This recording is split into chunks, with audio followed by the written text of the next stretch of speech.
ఇప్పుడు రోజుల్లో ఉండేటువంటి న్యూక్లియర్ బాంబ్స్, న్యూక్లియర్ వెపన్స్ అంటారు కదా, మన యొక్క అన్ని దేశాల్లో తయారు చేసుకుంటున్నారు అందరూ పక్క దేశంలో ఉన్న జనాలను చంపేయడం కోసం. భయంకరంగా ఒక్కసారి న్యూక్లియర్ వెపన్ వదిలితే కొన్ని లక్షల మంది చచ్చిపోతారు. అంత శక్తివంతమైంది అది. సో బ్రహ్మాస్త్రం ఇంకా అంతకంటే గొప్పదైంది. కాబట్టి అటువంటి బ్రహ్మాస్త్రా నుంచి కాపాడగలిగినటువంటి శక్తి కలిగిన భగవంతుణ్ణి వాళ్ళు ఆమె తన మనసులో ఇంకా పొగడకుండా ఉండలేకపోతున్నారు అనమాట.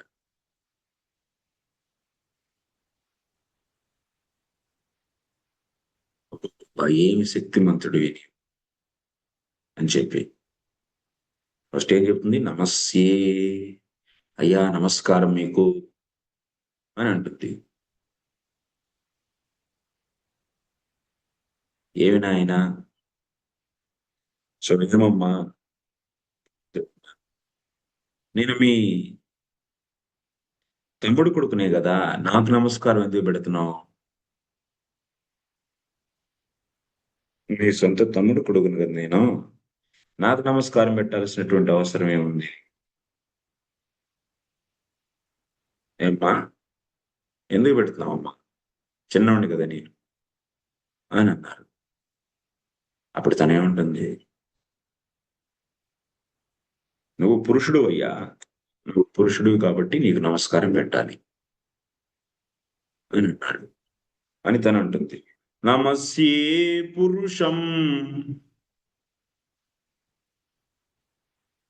ఇప్పుడు భగవంతుడు అంటున్నారు,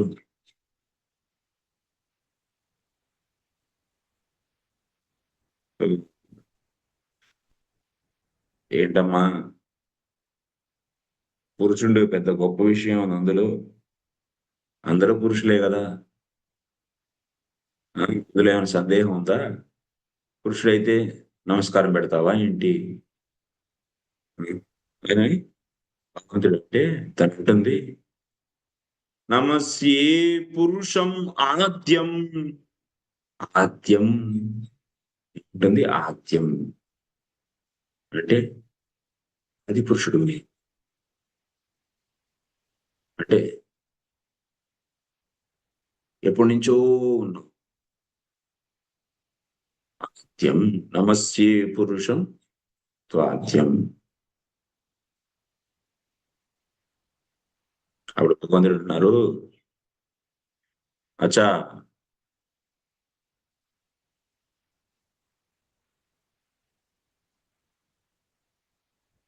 మరి జీవాత్మలు కూడా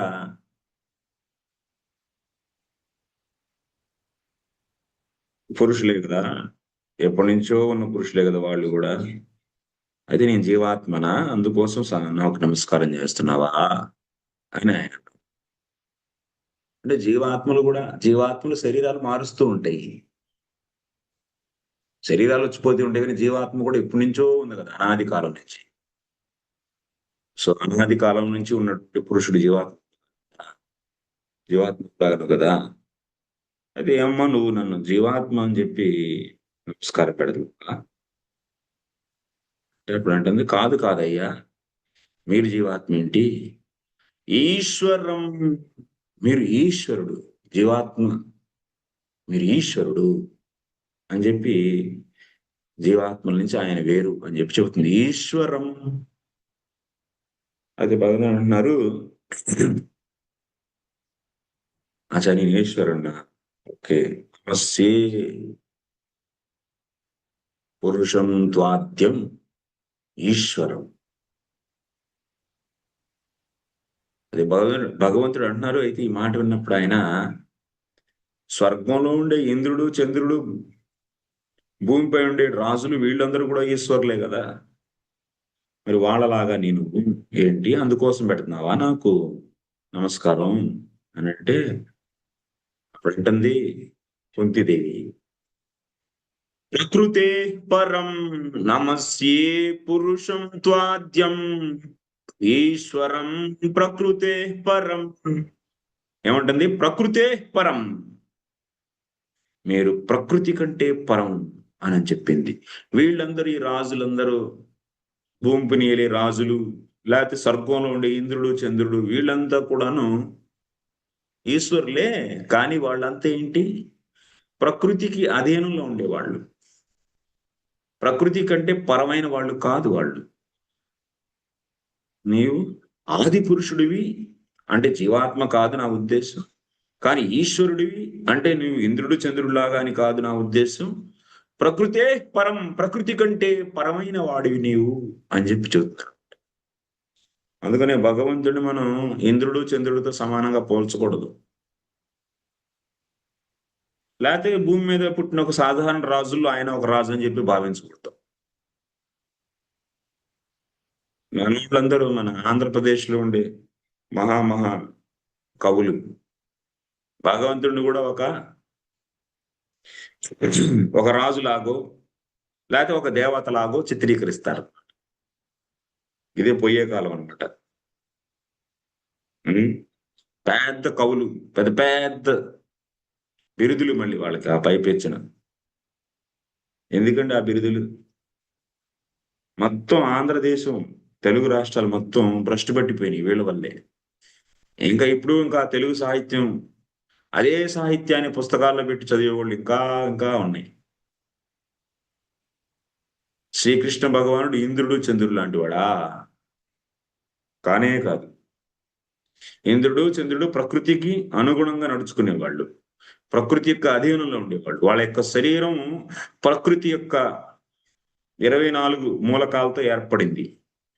మహత్తు, అహంకారం, పంచ తన్మాత్రలు, పంచ మహాభూతాలు, పంచ జ్ఞానేంద్రియాలు, పంచ కర్మేంద్రియాలతో ఏర్పడినటువంటి దేహం అది.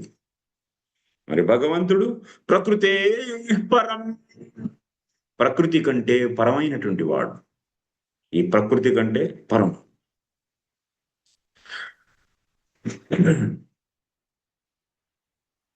అచ్చా, అంటే ఇప్పుడు ప్రకృతి కంటే పరమైతే అంతర్యామి మన పరమాత్మ ఆయన ఏంటి శ్రీకృష్ణుడు అని చెప్పి ఆయన అడుగుతున్నారు. ఏంటి అమ్మా, నన్ను పరమాత్మ అని అనుకుంటున్నావా ఏంటి? నీ పరమాత్మన? ఆయన కూడా పరమాత్మ అంటే ఎవరు? కారణాను సాయి విష్ణు, గర్భోదకు సాయి విష్ణు, క్షీరోదకు సాయి విష్ణు. వీళ్ళంతా ప్రకృతి కంటే పరమైన వాళ్ళే, పురుషులు, ఈశ్వరులు. అవునా కదా?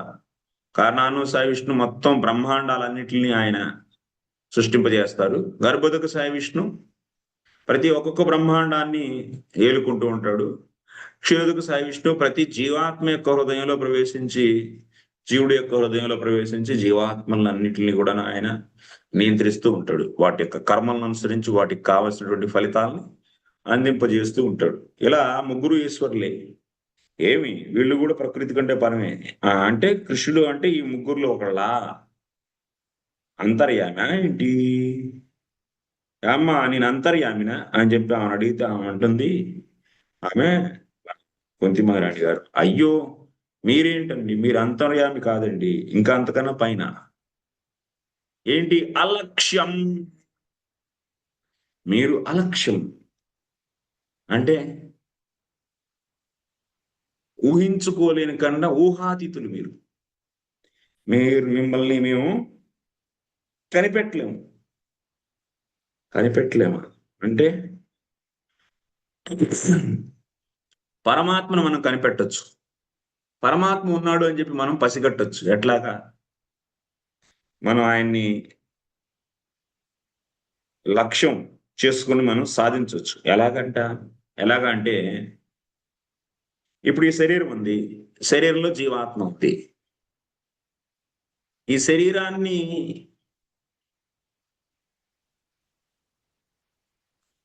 శరీరంలో ఉన్నటువంటి అనేక రకాలైనటువంటి మూలకాలు ఉన్నాయి.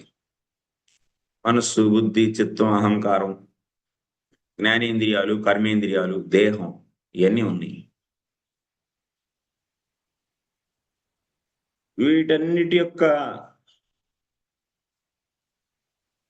ఇవన్నీ ఎప్పుడు పనిచేస్తాయి?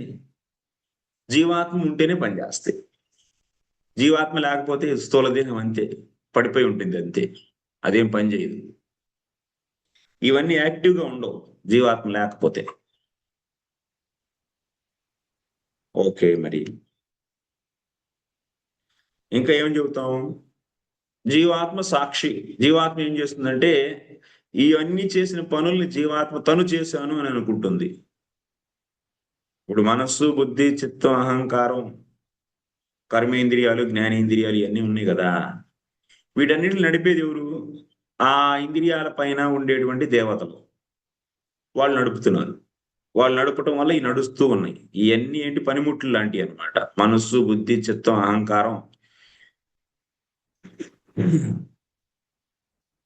మనస్సు, బుద్ధి, చిత్తం, అహంకారం, ఇంకా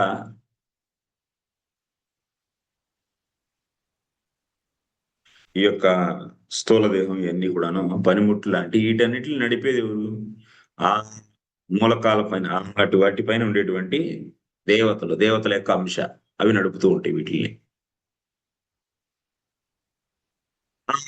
నడుస్తూ ఉండే ఆ పనులు చేస్తూ ఆ దేవతల వల్ల, ఇప్పుడు సపోజ్ మనసు ఉంది అనుకోండి, మనసుని చంద్రుడు నడుపుతూ ఉంటాడు. అవునా? లేదు, బుద్ధిని, అహంకారాన్ని రుద్రుడు నడుపుతూ ఉంటాడు. రుద్రుడి యొక్క అంశం ఉంటుంది అహంకారం. దానివల్ల బుద్ధి పనిచేస్తుంది. ఈ జీవాత్మ ఏం చేస్తుంది? వీటి పట్ల అహంకారాన్ని పొంది, అంటే అవే నేను అని అనుకోని జీవాత్మ అవి చేసే పనులు తనే చేశాను అని అనుకుంటుంది. ఇప్పుడు మనసులో పుడుతుంది రాగం గాని, ద్వేషం గాని, కోరికలు గాని, అన్ని పుట్టేది అక్కడ మనసులో. సుఖం గాని, దుఃఖం గాని. ఒక లడ్డు తింటే ఆ లడ్డు యొక్క సుఖం ఎక్కడ పుడుతుంది? మనసులో పుడుతుంది. కాబట్టి సుఖం అనేది మనసుకు కలుగుతుంది. కానీ వాస్తవంగా జీవాత్మ ఎక్కడో వెనకాల కూర్చొని అది తనకు కలుగుతుంది అని అనుకుండిద్దనమాట. అది తనకు కలుగుతుంది అని చెప్పి అనుకుంటూ ఉంటుంది. వాస్తవంగా తనకు కాదు కలిగేది. అది యాక్చువల్లీ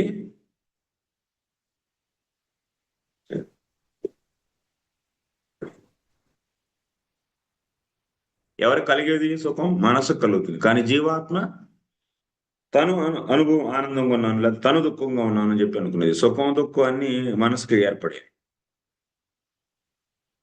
అర్థమవుతుందా? సో జీవాత్మ వీటన్నిటిని జస్ట్ ఇవన్నీ చేసే పనులు తను చేశాను అని అనుకునేది. ప్రకృతే క్రియమాణాని గుణైః కర్మాణి సర్వశః అహంకార విమూఢాత్మా కర్తామితి మన్యతే, కర్తాహమితి మన్యతే.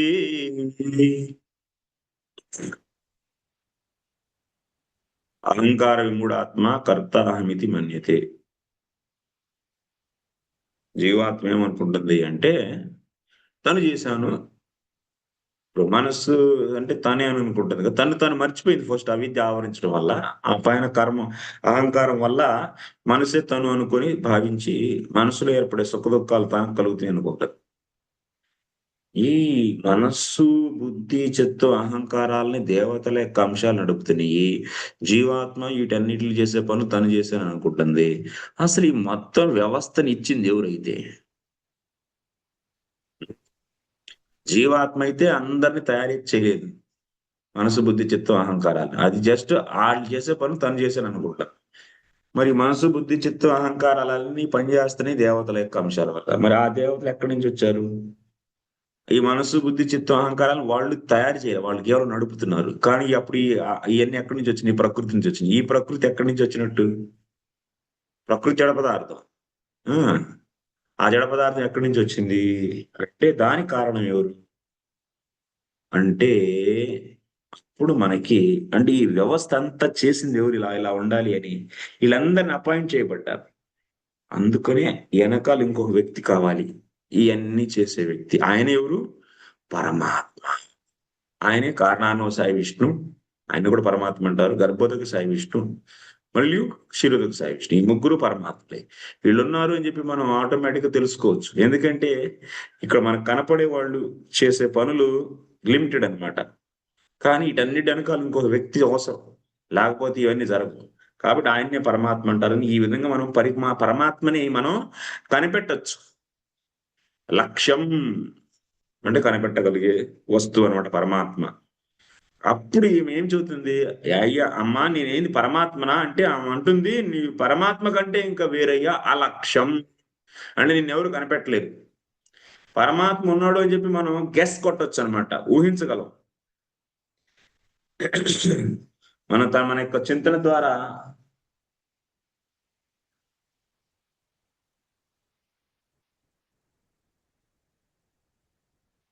మనం మన యొక్క బుద్ధి ద్వారా ఆయన్ని మనం ఉన్నాడు అని చెప్పి సో ప్రతిపాదించవచ్చు.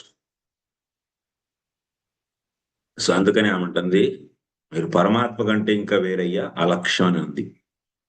అయితే ఏంటమ్మా నేనైతే అలక్ష్యం అంటే బ్రహ్మజ్యోతి అని చెప్పి భగవంతుడు అడిగితే, కిం బ్రహ్మ అంటే బ్రహ్మజ్యోతి అయితే బ్రహ్మజ్యోతిని ఎవరు కనిపెట్టలేదు, బ్రహ్మజ్యోతి ఉందని.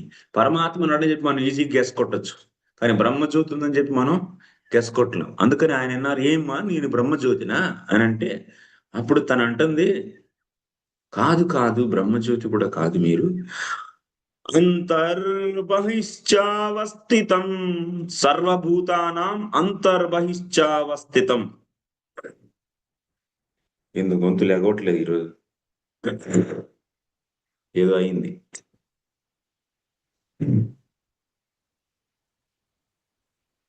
సర్వభూతానాం అంతర్బహిర్వస్థితం. సమస్త జీవుల యొక్క లోన ఉంటారు, మీరు బయట ఉంటారు. అంటే ఏంటమ్మా అంటే అప్పుడు తను చెబుతుంది అనమాట, లోన బయట ఉండటం ఏంటంటే, మీరు లోన బయట ఉంటారు కదా, ఇప్పుడే నేను చూశాను అని అంటుంది.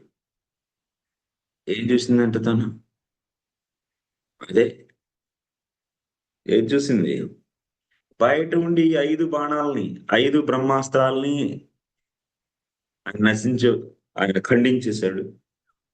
ఉత్తర యొక్క గర్భంలో ప్రవేశించి కూడాను